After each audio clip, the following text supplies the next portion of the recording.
Welcome, everybody, to the ConTech Exec, where we're going to talk about all things construction tech, the good, the bad, the ugly. And I'm your host, Robert Zimmerman. So thanks for dropping by. Today, we're going to be delving into the critical realm of data security in the construction industry. And unfortunately, it's not really good news. As much as we fight it, the industry is definitely digitizing. We're definitely employing more technology, but with that comes the need for us to guard ourselves against cyber threats. And apparently, we're not very good at it. If you're a company owner or an executive, you might say, hey, I've got an IT department. They've got it handled. And they might have it handled. They may not. You really need to be sure of that. Some of you might be saying, well, I'm a small company, and a small company could be, 100, 200 people. That could be small company, I would say, even medium-sized companies. You could be saying, nobody really wants to hack my stuff. Why would they try to hack me? I've got nothing that they want. Well, that's wrong. They may want to go through you to get to somebody else that you might be doing business with. You don't know. And so that's the thing. So we're going to talk a little bit about that today. Construction leads the league in cybersecurity threat activity. We're the weak link, So let me just go through some of these stats here. Some of these, while you sip your coffee or while you're driving to the job site, maybe listening to this. I hope you are. But if you are, I want you to hear about some of these, because while you're taking that sip, within every 11 seconds, somebody falls victim to a cybersecurity attack. 6 in 10 businesses have suffered from a ransomware attack that has increased in the last year. So 15% has increased 15% in the last year. Now, construction was the most targeted industry for ransomware attacks in 2023. Now, you ask, well, why not attack somebody else? Well, they're apparently more prepared because hackers have a success rate with construction companies of 74%. 3 out of 4 times, they're going to get you. Other industries, it's 42.5%, just under 50%. So we're the weak point in the fence. If you've ever known anything about wolves or coyotes or animals in general, they walk a fence line, they're going to be looking for the weak point in that fence line. Well, guess what? When it comes to cybersecurity fence, apparently we're the weak point in that fence. So the average ransomware payment made by construction companies was $220,300. That's the average. So on top of that, you want to talk about your typical data breach, right? Well, construction firms lost an average of 15 operational days per employee. So let's do the math on that real quick. If you've got a 100-person company, small group, right? 50-person company, whatever, but a 100-person company, that's 12,000 hours if you're just counting for 8-hour days, right? And that's, let's say it's $40 an hour. That's $480,000 on top of maybe what you paid in the ransomware. That's crazy money. That is crazy, right? But it's happening, and it's happening to construction companies at a 74% success rate. So have you had enough yet? Do I have your attention? Because our industry is taking a beating from the hacker mafia. All right. They're extorting millions of dollars, and they're wreaking havoc on our productivity, our job costs. Maybe they're just putting people straight out of business. Now, I'm just going to talk about ransomware. So let's just jump into ransomware attacks. How do they get to ransomware? If you haven't taken your training courses, cybersecurity, if your IT department hasn't educated everybody, it needs to be a priority for you. Your whole team, everybody in the company needs to know this information. So let's just talk about ransomware attacks. Now, they're going to attack your data, and then they're going to encrypt it. And then they're going to call you up or send you an email that says, hey, by the way, I've got your data. And if you want to get it back, unencrypt it. I need X amount of dollars, $220,000, $500,000, whatever they're asking for, right? And so how do they do this? Well, they do this by phishing attacks, with the pH phishing attacks, right? Those are phishing emails. They've got malicious attachments on them or links. They could be just poking around your system. They found you out. They found out they're looking for vulnerabilities in your software. They may compromise a remote desktop protocol. Malicious advertising. They may infect your software with a fake or malicious online advertisement. Social engineering tactics. They do that as well. The most common entry point for phishing or attacks, they account for like 62% of successful is phishing, right? So the most common entry point is a phishing email. And guess what? 43% of construction employees fail phishing tests. So if you've got an IT department, you guys aren't doing your safety checks, you're not testing out your employees, you need to start doing that. The real scary part about these phishing things is when you get a phishing scam and it enters your system and it just waits. It just sits there. It'll sit back there and wait for its most vulnerable point where it can inflict the most damage. That's even scarier because you don't know. It could be 2 weeks, 3 weeks later. It could be 6 weeks later. You don't know. So you've got to be very vigilant these days on these things. So now I know we keep talking about adding more construction technology to the fold, right? We need more tech. We need better scheduling. We need more automation. Maybe you're looking into IoT devices. Well, by 2025, it's estimated that 75% of construction companies will be using these IoT devices. And guess what? Each one of those devices opens you up to a new cyber threat.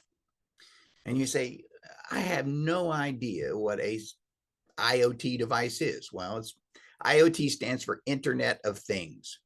And it could be a sensor on a piece of field equipment. That's like an IoT device. It might be a security camera on your network, right? It might be one of those fancy tracking devices. Maybe you've got some on your tools. There's tons of different IoT devices. Basically, they're designed to be out there collecting data all the time and dropping it into your network so that you can then use that data for analyzing your next move, right? It's a data collector. So the more we try to automate these systems, obviously, the more we need to be cyber alert to what could happen. There's another area too where they're attacking, and that's the supply chain attacks. All right, 44% of construction companies report a cyber incident through their supply chain, and it's like, well, who is that? Well, it's a third party.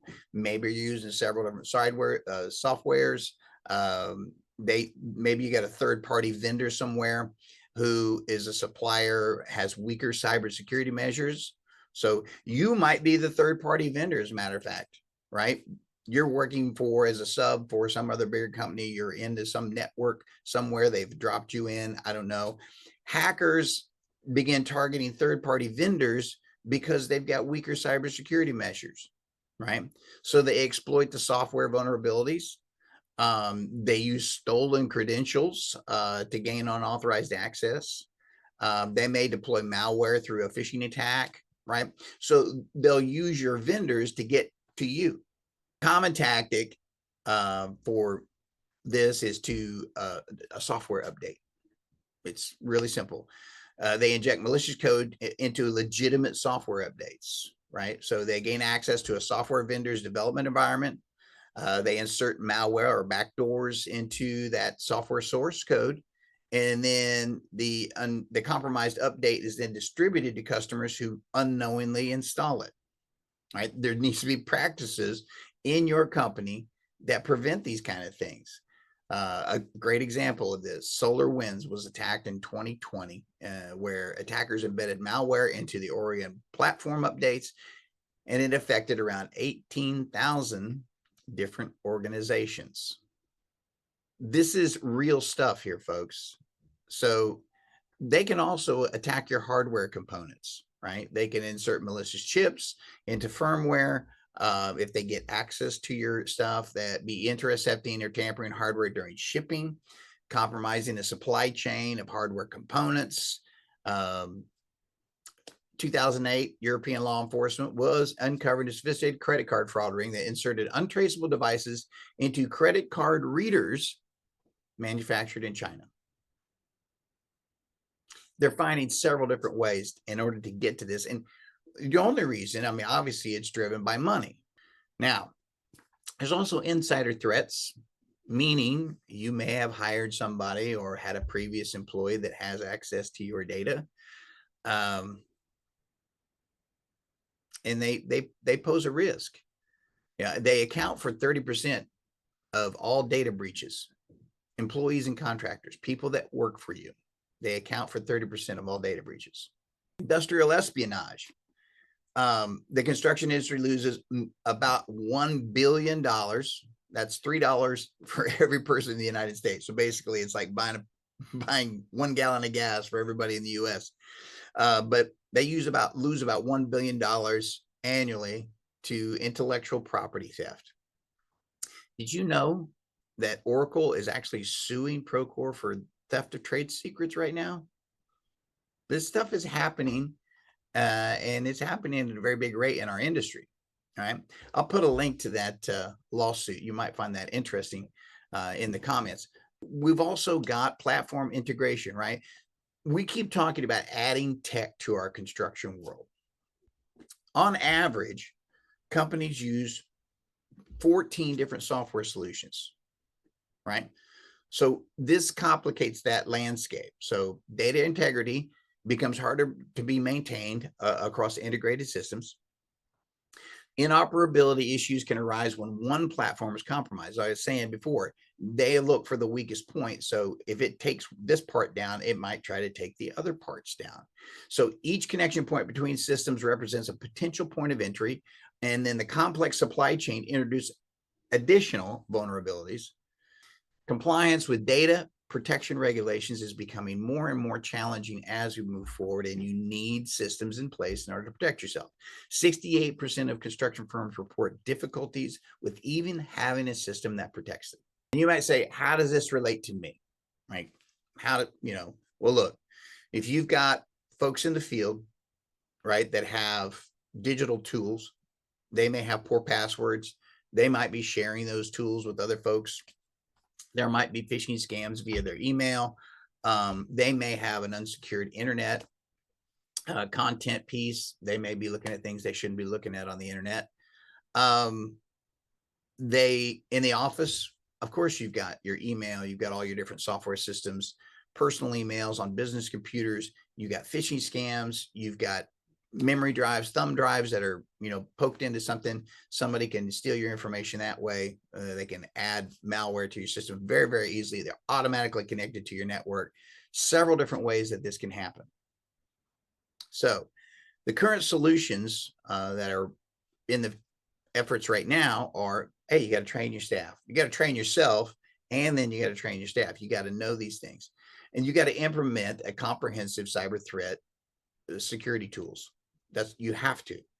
And then if you can't do that, if you don't have the facilities, or maybe you don't know, you don't have the teams, there are MSPs out there that can help you. And if you need to know I can offer my help there. You need to update your old tech and software. If you've got a legacy system, it could be vulnerable to cyber attacks. So you may want to take a look at that and figure out, how do I need to update my software? How do I need to update my systems so that they are secure? Now, there are some potential solutions out there. Those are the current solutions are get your software updated, get rid of that old tech, train your staff, let everybody know the ways to handle things like phishing, malware, those types of things. Get your IT team up to speed, make sure they've got what they need.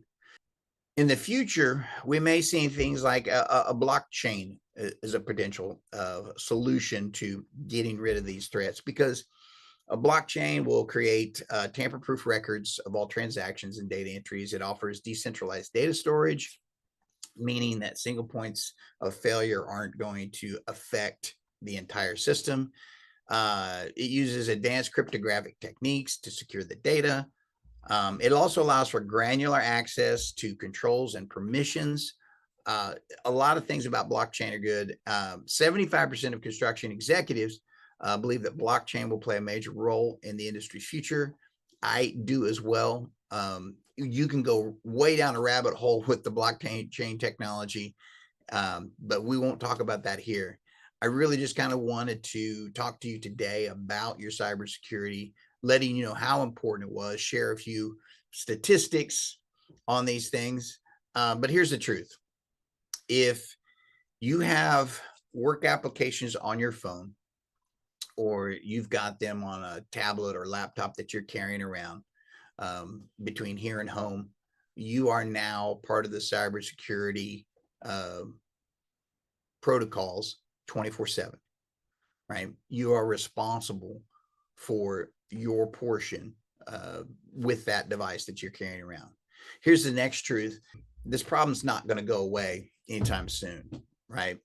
This problem is going to exist as long as we have these computers and we have these technologies that we're using. And cyber criminals aren't going to stop. They're going to continue to act against us. They're going to target the weakest link. And right now, that's construction companies. So construction technology is not just an IT issue, meaning don't just throw this on your IT team and say, you guys got to go handle this. If you're an executive company leader, if you're a mid-level management person, if you're a foreman out in the field, if you're just an employee who gets emails and you're on the network, look, you're part of the system, and it's part of your responsibility.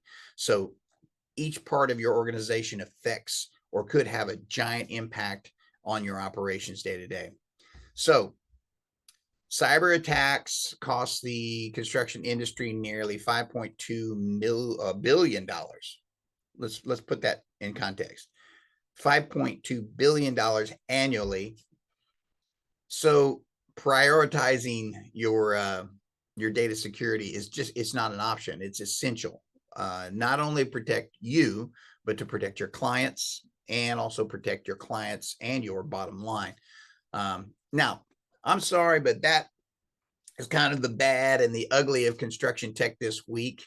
And it had to be said, and I may put this out again. I know this is kind of end of the year, but I'm probably put this one out again come March. But I'm going to hope you're going to join me next year in 2025. It's going to be the second season of the ConTech Exec, and I promise it's going to be entertaining and informative. I've got a lot of great guests lined up already for January, and I'm sure you're going to want to join in and stay tuned. And before I go, I want to wish every one of you all a very Merry Christmas, Happy New Year, Happy Holidays. Today's podcast may shed some light on some not so great news, but my hope is when we do this again, we can report on some improvements in the coming year. And that's really all we can do. We can just do our best to get better. That's the whole goal. So until next time, I hope you celebrate the gift of today, because that's why they call it the present.